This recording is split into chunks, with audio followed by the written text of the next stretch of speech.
Hey Bat fans, Luke here, back with this week's main Batman release, and that is Detective Comics issue number 974.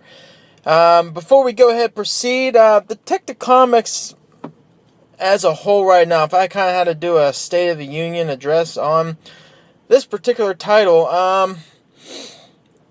I would say it's kind of been a little bit of a downward trajectory for quite some time, and I say that, and I don't want to say it's a bad book. It's by far not bad. It just really started off so well, and I think I did a video. It must have been a couple months ago, where I kind of did like a status quo comparison between Batman and Tom King with Detective Comics and James Tynion, and I kind of saw it as they were kind of going in like inverting trends. Not really inverting, but divergent trends. Whereas Detective Comics started off really good, and Batman, while it wasn't bad, it was, I would think, would have been considered maybe the inferior of the two. But over time, their glide paths kind of inverted in that. Whereas I think this was circa post I Am Suicide, Batman really did become the superior book compared to Detective, and ever since we had, I think it comes down to that one issue. If I had to like really pinpoint it, it was that one issue in Detective Comics, and then the number is escaping me, but it was that one shot where it's like right after Tim quote unquote died, and it was a one shot with spoiler, and it dealt with the Wrath. Ever since then, Detective Comics did, in my opinion, kind of revert into, it's still a good book, but definitely compared to Batman, the less inferior. I think for a lot of folks, unless you just, I don't want to say for a lot of folks that's the case, because it's subjective in that it's kind of hard to kind of look at it holistically, but I think a lot of people would feel that way. And I kind of start off by saying that because this was another instance of Detective Comics kind of rubbing me the wrong way. This is definitely not a feel happy issue to begin with. Speaking of issues, this is the main cover. It's actually a really nice cover done by Gillen March. And him and Barrows got this thing where I actually kind of enjoy it, where they got this trend where they're doing Batman's cape, where we actually see like the layers and the ripples within the cape. And I haven't really seen too many other artists kind of put that much attention to detail into how the cape actually looks. But Gillen March actually did a really good job on this cover. Batman holding Clayface, much like we saw in Death of the Family, or even where he's holding the garbs of Damian in that great silent issue, Batman Robin number 13. So you definitely get the theme of this book is really well done. And while I don't think there's really a theme behind Albuquerque's variant cover, I still like it. I like the color palette in this, and I always like his Batman. With the exception of a couple of his covers on Batman Eternal, I really enjoy his Batman. But back to Detective Comics 974, and this is strictly a fallout of what happened at the end of issue 973. And spoilers if you haven't read it thus far, but basically came down to Clayface has become this big monster, sort of like Night of the Monster Men type of thing, where he just became beyond huge and like a monstrous type, and he really lost all inner control via the working of the victim syndicate. And it came down to it where Batwoman has this weapon that can basically kill Clayface. And while that's going on, Dr. October and Cassandra are trying to find ways to find like an antidote to kind of bring Clayface back. But while Clayface is in the arms of Cassandra, Batwoman does pull a trigger, and this is kind of like the fallout of the death, quote unquote. How long that's going to last, I don't know. Of Clayface, Basil Karlo, and I will go ahead and say before we go into writing, I will say the thing that kind of bothered me in this issue, probably more than any, maybe not more than anything, that kind of stuck out was the art. The art by, his name is Brianis, whatever, I'm butchering it. Philip Briones, whatever. I say that, I don't mean in disrespect, I'm butchering the crap out of that name, and I get it. But I will say the art style on this, not a fan. Book that number one, the heads. The heads are probably much the thing that really drives me crazy. It's really blocky, a la, I don't even know. Not to the extent of like John Romita Jr., but the head design just really threw me off. And you see that a lot, specifically in Tim Drake. And speaking of Tim Drake, another thing that kind of drove me nuts, and we'll get to Batwoman in a second, but you'll see it in this one panel right here. I don't know how well my camera's going to pick it up. Probably not that well, but I know there's another panel. Red Robin has the crest, the Red Robin crest in his uniform. And you see it right there. It just looks so Butch League. And then another thing I want, look at the hand. It looks like someone literally like broke his forearm, because they're, first off, which hand? So I think that's one hand coming over, or that's the forearm going over the hand, resting on the biceps.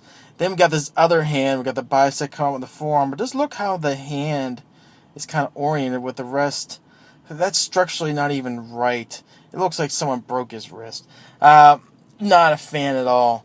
But the thing that kind of really pushed me over the edge in the art was Batwoman's head. And look how, some people, I like Fernando Pessoa, I do, but some of his critics would say sometimes his head designs kind of look like footballs or whatnot. Look how massive that head, that is just proportionally incorrect, because the hairline looks, I don't even know, I just don't know. That just really took me out, and then, like I said, took me, not going to say took me out of the story, but man, it really just made it tougher to read, and that's within the first 6 pages. But then you see stuff like this with, Cassandra and Batman. Oh, another thing, Batman's teeth in the one where he's yelling at, look, is he, I don't know, well, you can see it, he got like fangs. So there's a certain amount of detail within the art in this issue, which kind of pulled me away for a while. Which I think it's kind of a shame, because this has the makings of one where this issue should have tugged on the heartstrings of a lot of people. Maybe not as much as the fall of Clayface, a person that we invested so much into looking at him as a positive character, after all, him being one of the major Bat Rogues. But the fall of that should have really, had some emotional resonance.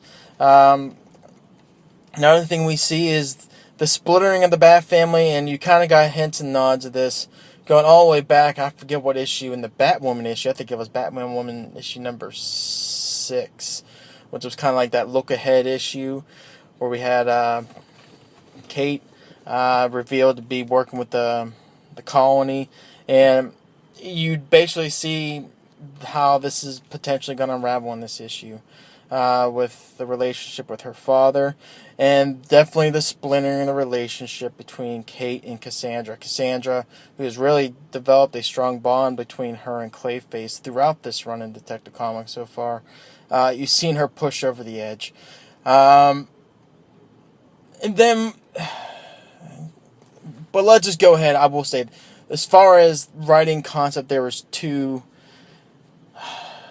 issues I had in this issue. First off, Dr. October, which, not to go too far in depth, I'm becoming somewhat of a fan of her, and I liked how she was handled and developed in Detective Comics. Not going to go too much further in depth because I know it could be kind of controversial, but I'll just say I just like how Tynion and DC has handled the character. But one thing that I was reading it made me kind of shake my head a little bit. This is right fallout, of Basil's dying, dead, whatever. And she mentions something about how this bullet that Kate used that ultimately caused Basil to die and stop being able to manipulate or shapeshift. And Robin says something like saying like used to, like, are you implying like, is he dead? And Dr. October says it and just like, oh yeah, quite dead. And she says it really cold. And I can kind of see it from a scientist perspective or doctor perspective. You might come off as being somewhat cold, but there might be a level of empathy as well.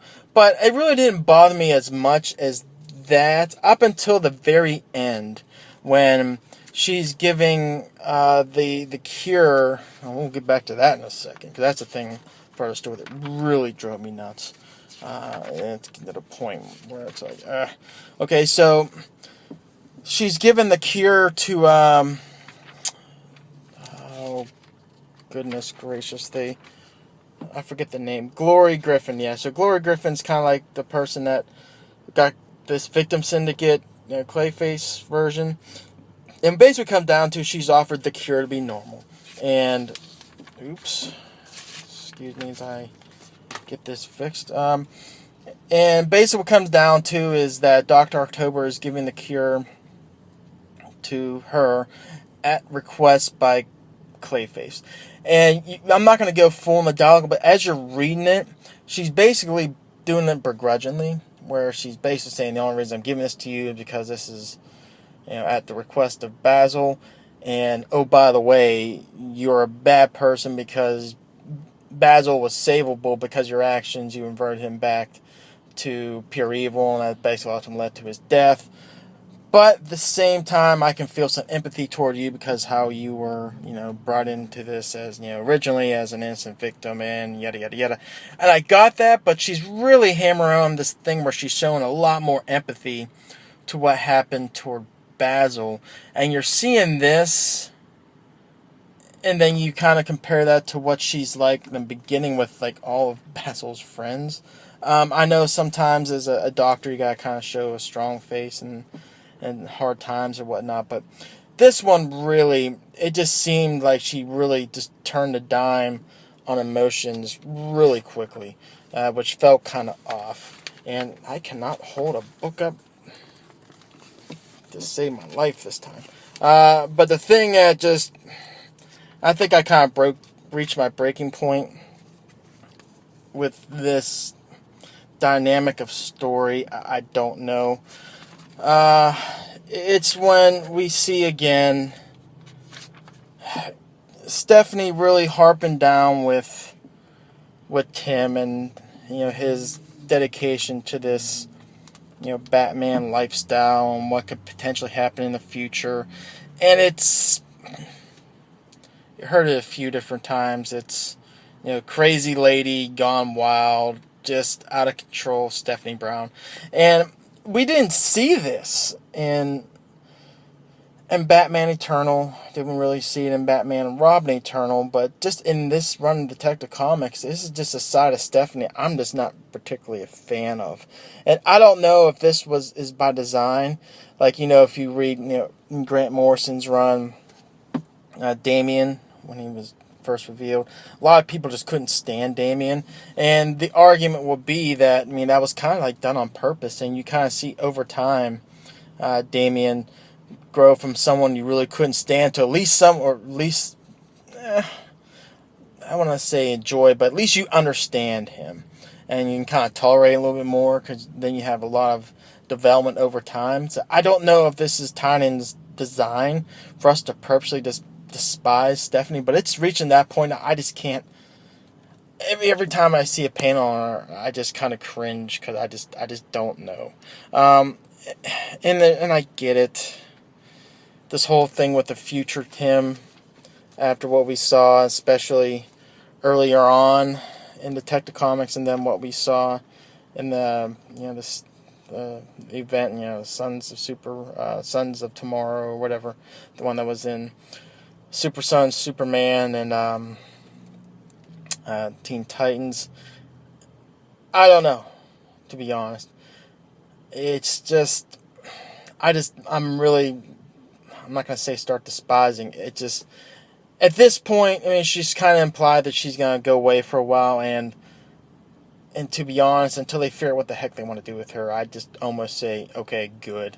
Until you want to utilize her, I don't want to say right, but just utilize her in a way I'm just not cringing. Maybe it's best if we just take a break from Stephanie a while, because it's just not right. It's not working, especially for those who love the character before the New 52, and even what we saw in Batman Eternal and Batman Robin Eternal. This is just, I'm despising her, just to put it bluntly. The thing with Batwoman in the turn, again,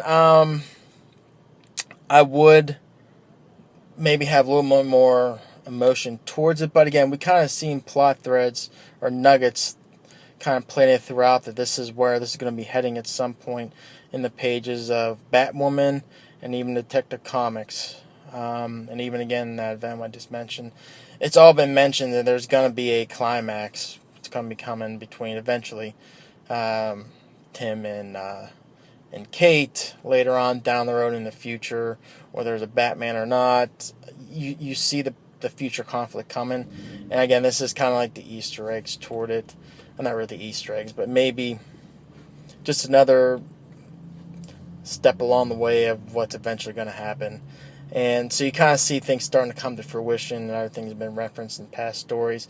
So I get it. Again, so that and the reveal between her and her father and the new uniform, again, you kind of seen this coming. So some of the emotional relevance was kind of taken away, but still, I don't know. The only thing I'm just worried, this is what worries me a little bit, is how this is going to impact Batwoman, especially in her own book. I mean, we kind of saw this anti-Batman story be told somewhat originally during the J.H. Williams III run, and during the New 52, definitely with Mr. Bones, with the reveal, or the safety of her family and her sister. So this anti-Batman thing can work. I'm just hoping that it just doesn't lead to... I'm just wondering how it's going to impact her book, which, to be honest, her book, while not bad, it's not hitting on all cylinders right now, so I'm just kind of curious how this is going to impact that, if any, but we'll see. And again, the general, it's kind of good. It's kind of interested to see how the general kind of wrapped in all this as well. You remember him earlier, especially during the quote unquote death of Tim. You see him come back. So again, this is I guess another step in the right direction. A step in the direction of this overarching story that Tynion has with the Bat family, but you definitely see splintering. The team has splintered. I don't think the team's going to be the same for a while. You definitely see a divide. Team Kate potentially with Batwing and John Paul Valley, and I think that was it. And the other side, obviously, with Cassandra, Tim, and Batman. It's just the team's splintered, so you're kind of wondering how this is all going to work out. We're going to get new teams, a new team developed. Is everyone going to kind of go on? So you got some intrigue, but I guess what I hate to say is, again, while this is not horrible, there's a lot of things that just really kind of rub me the wrong way. And that trend with Detective Comics is unfortunately continuing. But again, I stress, it's not a bad book. It's losing a little bit of its luster, what it originally had in the beginning of Rebirth. But it's still, Detective Comics, you still should be picking it up. It's just playing off a little bit of nostalgia I had. So I don't know. If I had to grade this is like 2.5 out of 5 at best. This might be just middle of the road average. Some of the art, see, without any kind of bias, I hate to say it, I'll give this a 2 out of 5, and I think that's being fair, removing some bias I have for Detective Comics and the character. I think it's fair to say this is a slightly below average of Detective Comics, mainly because, again, the potential is there for this to be a really impactful issue, and I kind of missed the mark. So, but again, definitely Detective Comics is a book you should be continuing to pick up. Not nearly by far as good as what's going on in Batman right now, but still good nonetheless. So again, Tech giving that issue 974 a 2 out of 5. So anyway, those are my thoughts on Detective Comics this week. Look out for next week's video, which should cover Batman. And let's see what else. Time Resource, maybe mention some other books here and there. Also, if you haven't seen, I did a review of Gotham by Gaslight, the animated movie. It was just released last week. Just put that up yesterday, so look that on my feed. Interesting thoughts, to say the least, and one I recommend, but it kind of has some things to consider as well. So anyway, I'm getting ready to hit the gym up, so until next video, take care.